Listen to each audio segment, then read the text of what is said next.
বন্ধুরা, সবাইকে শুভ সকাল। দেখেন, আমি আজকে বাজার করতে গেছি একটু আগে, যেহেতু মাছ মাংসের প্রচুর দাম। তো আমি এখন আজকে সকালে এগুলো নিয়ে আসছি। দেখেন, এটা হচ্ছে কলমি শাক এক আটি, সাথে হচ্ছে যে হেলেন্সি শাক এক আটি, এই দুই আটি মিলে হচ্ছে 20 টাকা নিচ্ছে। এই ডিম, এগুলো ডিমের ডজন 120 টাকা করে রাখছে, 125 টাকা চলতেছে। দেখেন, শুকনো মরিচ কিনছি, এখানে 20 টাকার ঝাল শুকনো মরিচ, আর হচ্ছে যে আলু 25 টাকা করে। ওরে বাবা রে বাবা, আলু কিনতে গেছি আর বলে 5 কেজি 100 টাকা, আর যদি আমি বেছে বেছে নিই তাহলে হবে কি 1 কেজি 25 টাকা।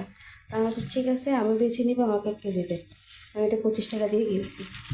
কত সিস্টেম বাজারে, জিনিসপত্রের এত দাম, পুরাই আগুন।